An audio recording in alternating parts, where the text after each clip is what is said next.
وہ اس سے حسن سلوک کرتی رہوں گی تو شاید ایک دن مسلمان ہو جائے، تو بہرحال بیوی کی حیثیت سے نہیں ہو سکتا ہے معاملہ، کیونکہ نکاح تو ختم ہو چکا ہے اور نہ ہی اسلام اس بات کی اجازت دیتا ہے۔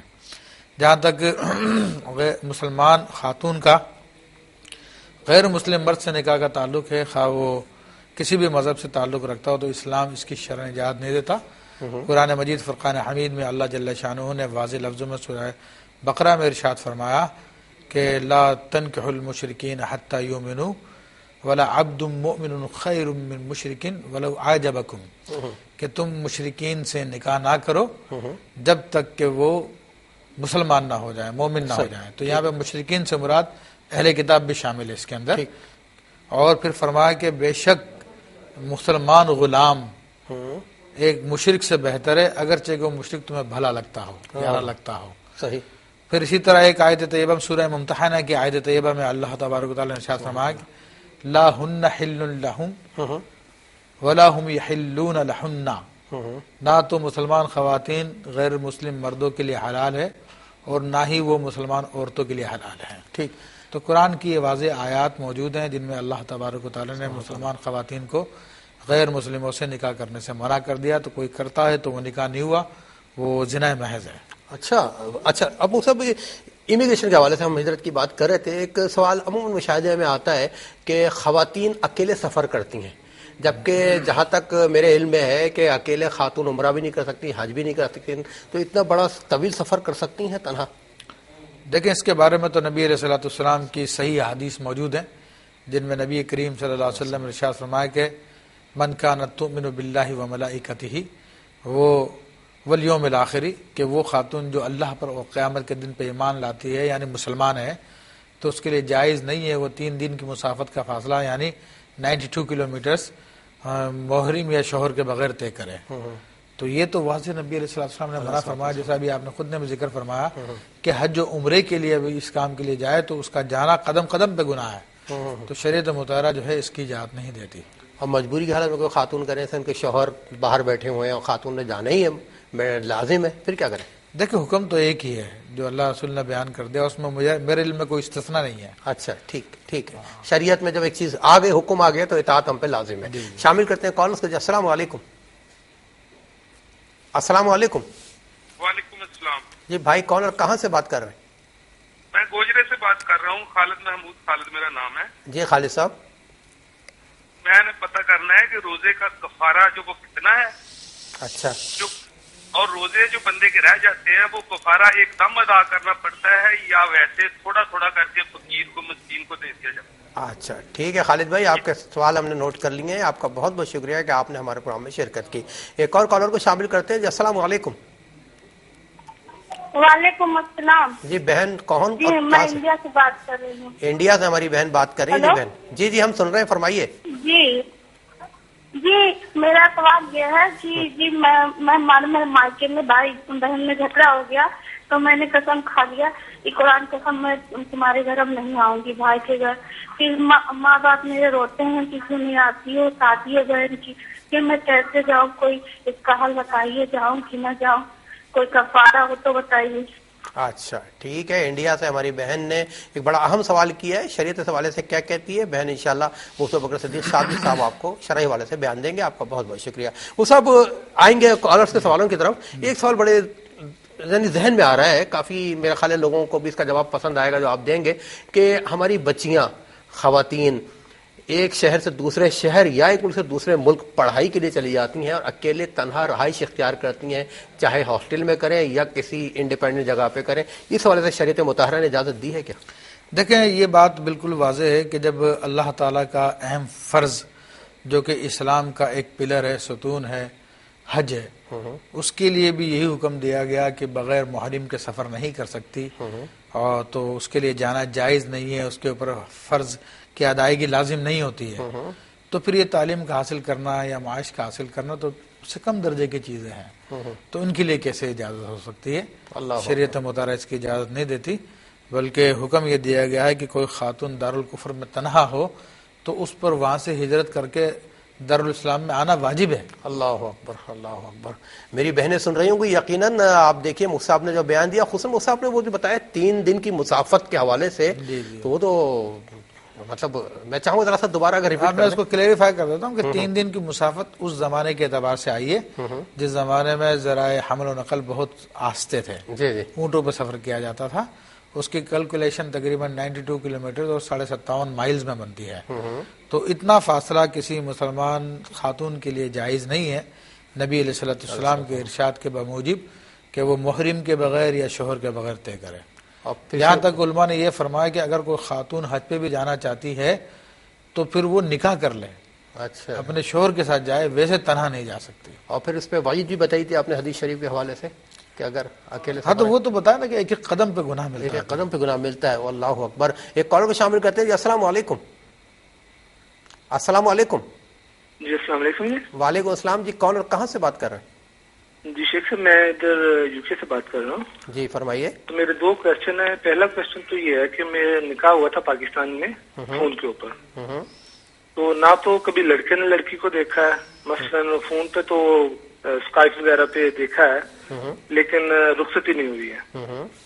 تو اب جو ہے وہ باتیں کچھ حد تک بڑھ گئی ہیں کہ وہ لڑکی والے ڈیمانڈ کر رہے ہیں کہ خلا کی اور طلاق کی، تو وہ حق مہر ڈیمانڈ کرتے ہیں. آیا کہ حق مہر بنتا ہے اس میں حضرت عمر رضی اللہ تعالیٰ عنہ کی بھی ہے وہ جو بھی ہے حق مہر کے متعلق روایات اور باتیں اور حدیث شریف بھی ہے. اور میرا دوسرا کوشچن یہ ہے کہ یہاں پر مغربی معاشرے میں ٹھیک ہے مسلمان بھی ہیں لیکن نکاح کے بارے میں وہ اتنی اجازت نہیں دیتے ہیں. تو آپ نے اہل کتاب کے بارے میں بھی بتا دیا. تو سورۃ النساء کی 5ویں پارے کی جو پہلی آیت ہے والمحصنات. اچھا ٹھیک ہے، کال ڈراپ ہو گئی. بہرحال ایک اور کال کو شامل کرتے ہیں. جی السلام علیکم. وعلیکم السلام. جی بہن کون اور کہاں سے بات کر رہی ہیں؟ جی میں شارجہ سے بات کر رہی ہوں. جی فرمائیے. جی 18 دسمبر کو میرے ہسبینڈ کی ڈیتھ ہو گئی تھی پاکستان میں. تو میں پاکستان 10 دن رہ کے آ گئی. میرے بچے ہیں چھوٹے ہیں، سب سے چھوٹا 9 ماہ کا بیبی ہے. تو عدت کے لیے اس کے بارے میں کیسے؟ اچھا میں اکیلی ہوں، بچوں کے بھی ویزے نہیں لگے تھے. تو عدت اگر 10 دن میں وہاں رہ کے وہاں سے سٹارٹ ہوتی ہے یا 10 دن کے بعد میں آئی ہوں وہاں سے سٹارٹ ہوگی؟ اچھا ٹھیک ہے بہن، انشاءاللہ مجھ سے آپ کو بتائیں گے. بڑا دکھ ہوا، ہم آپ کے غم میں شریک ہیں، دعا کرتے ہیں اللہ تعالیٰ آپ کو ہمت عطا فرمائے. بہن بہت بہت شکریہ.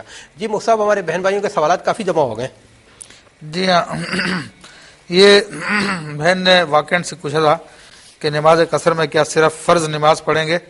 تو دیکھیں کہ فرض نماز تو پڑھنی ہے. اس میں علماء کے 2 موقف ہیں. وہ کہتے ہیں کہ فرض نماز بھی پڑھی جا سکتی ہے اور دوسرا موقف یہ ہے کہ اس کے ساتھ سنتیں نوافل وغیرہ بھی پڑھے جائیں کہ یہ 22 ثواب ہیں. بہرحال دونوں موقف میں سے کسی بھی عمل کیا جا سکتا ہے. لیکن فرض میں 2 ہی رکعت پڑھیں گے، 4 کی 2 پڑھیں گے، باقی 3 پڑھیں گے، 2 پڑھیں گے. ٹھیک. پھر انہوں نے پوچھا تھا کہ چھوٹی بچی کے لیے ہم نے زیورات مختص کر دیے ہیں، استعمال بھی نہیں کرتے تو کیا حکم ہے اس کا زکوٰۃ کا؟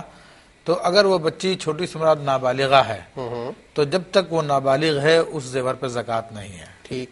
ہاں جب وہ بالغ ہو جائے گی تو پھر زکوٰۃ واجب ہوگی. صحیح.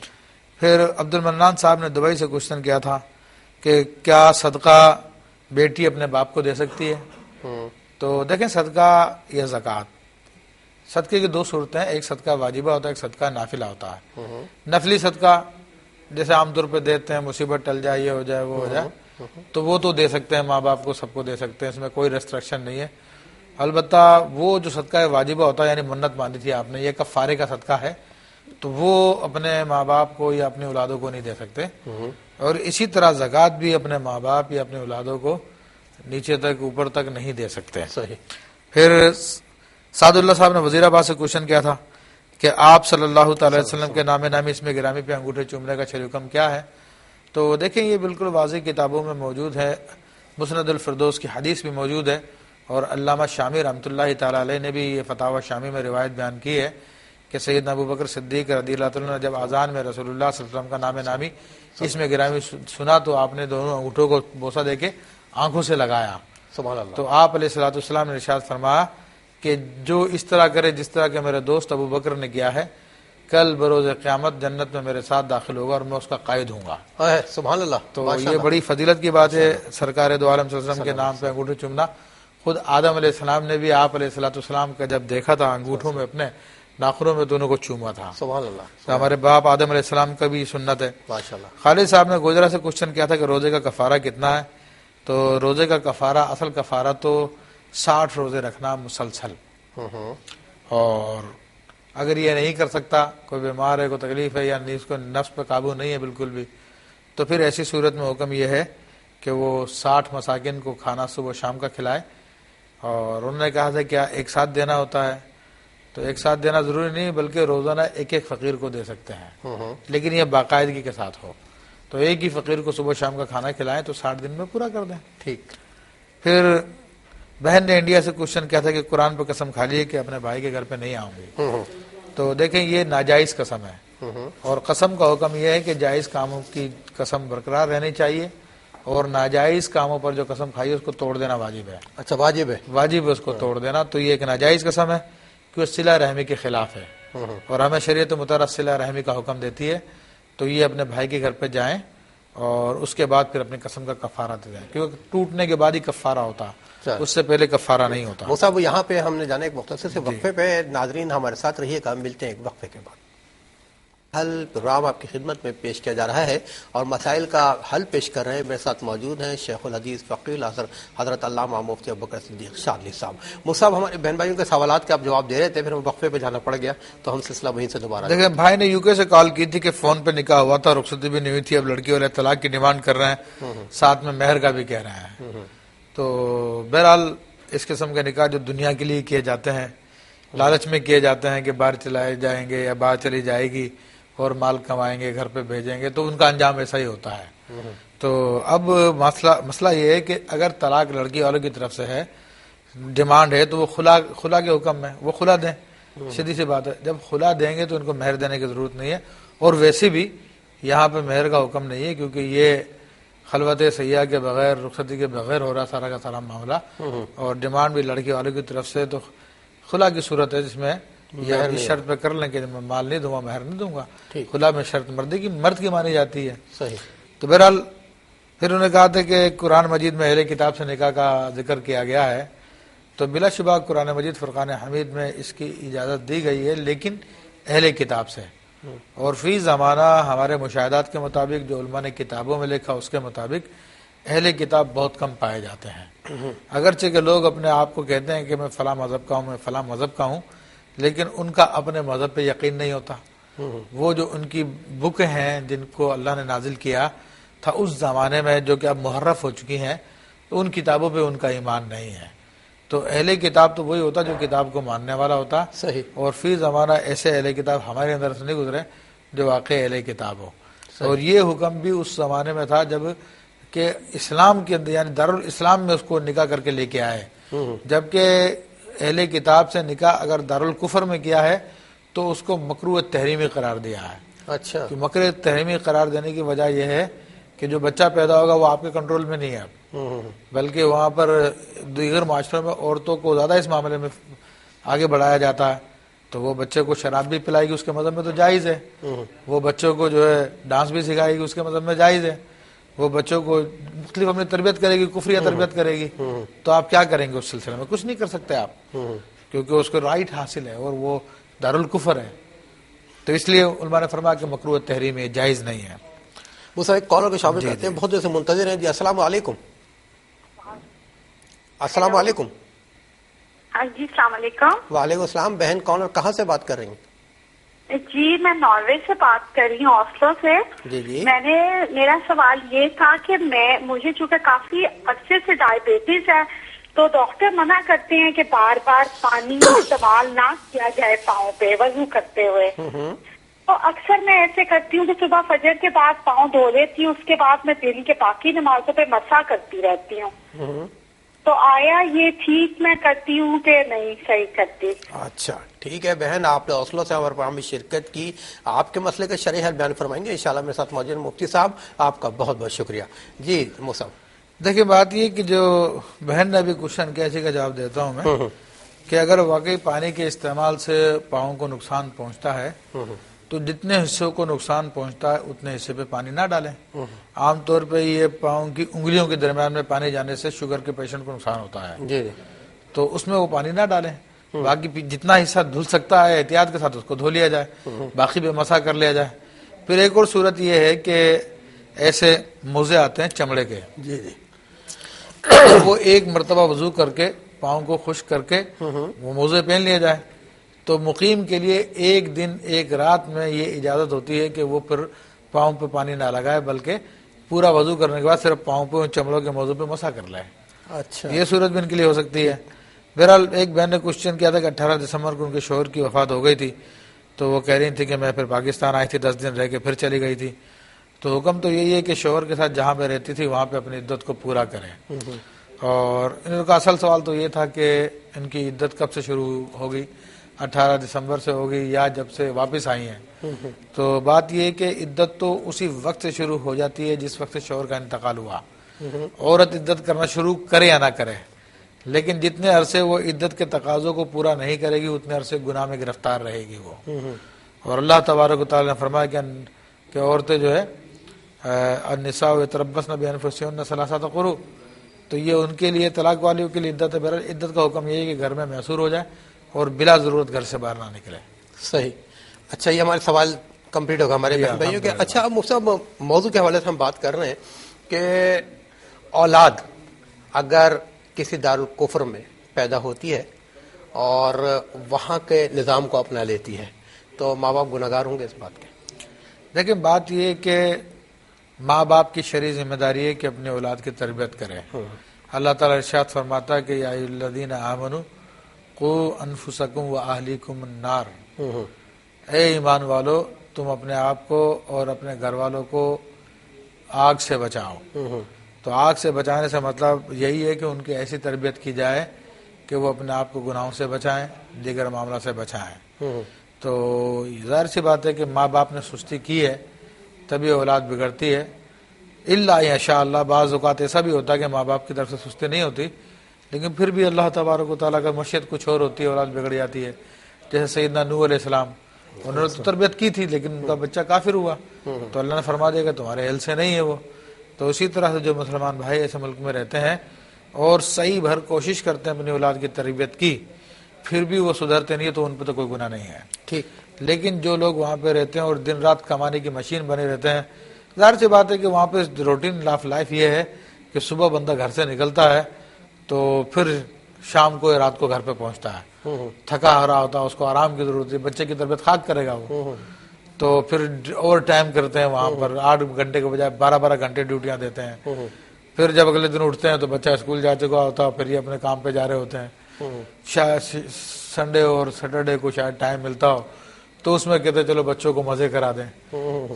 تو اس تربیت کی کمی کی وجہ سے بہرحال پوچھا جائے گا، حدیث کریمہ میں تو یہ آتا ہے کہ ایک شخص کے لیے جنت میں جانے کا حکم ہوگا، اس کی نیکیاں جو ہے بہت زیادہ ہوں گی، تو اس کی اولاد آ جائے گی اور آگے دعویٰ کرے گی اللہ تعالیٰ کی بارگاہ میں، رب کریم میں خود تو نیکیاں کرتا ہے لیکن اس نے ہمیں نیکیوں کی دعوت نہیں دی، ہماری اس نے تربیت نہیں کی، کیونکہ ہم اس کی وجہ سے جہنمی ہو رہے ہیں۔ تو وہ شخص جو نیکیوں کے پہاڑ لے کے کھڑا ہوگا وہ بھی اپنی اولاد کی وجہ سے جہنم کی طرف سے۔ اللہ اکبر، اللہ اکبر، اللہ تعالیٰ حفاظت فرمائے ہم سب کی۔ ایک کالر کو شامل کرتے ہیں جی۔ السلام علیکم۔ جی وعلیکم السلام جی، میں کوئٹہ سے بات کر رہا ہوں، اختر رسول جی بھائی۔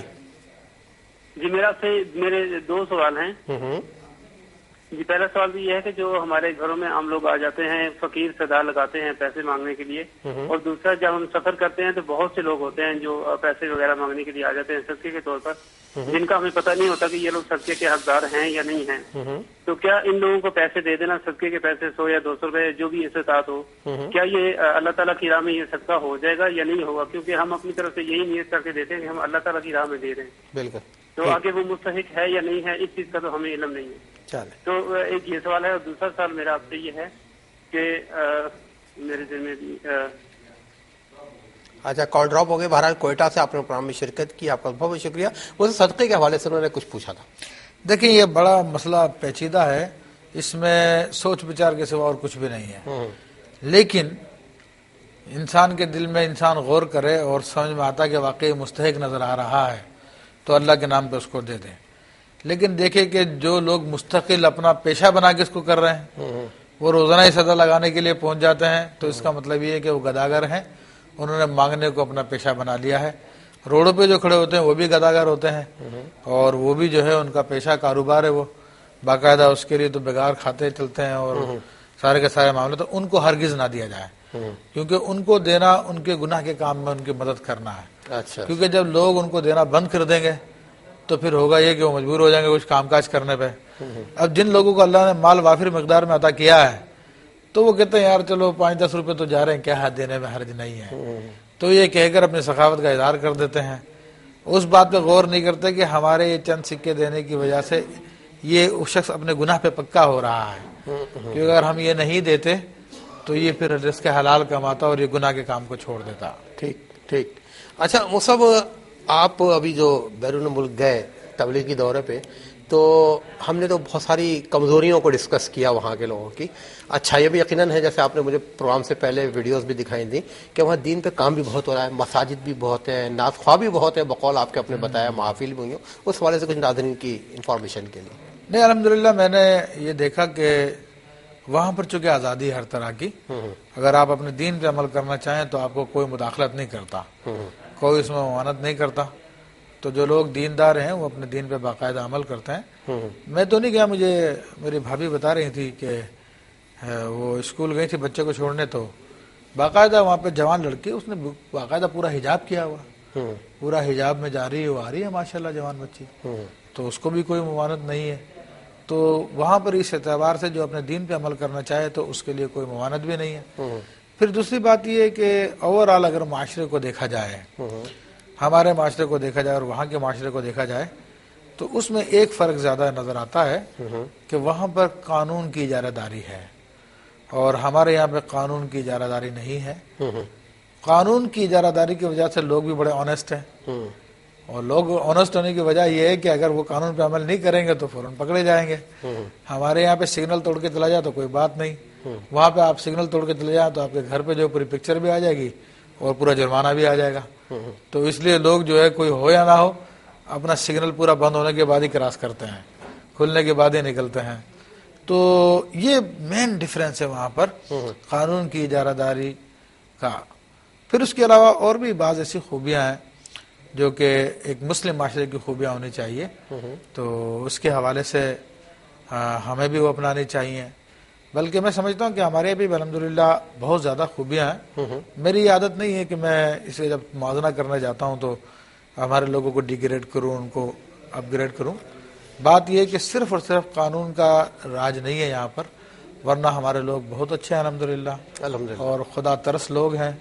اتنی غربت کے باوجود الحمدللہ ہمارے یہاں پہ کوئی مشکل ہی بھوکا سوتا ہو، اتنے لوگ جو ویلفیئر کا کام کر رہے ہیں پوری دنیا میں، اور الحمدللہ ہمارے لوگوں کے لیے کام کرتے ہیں۔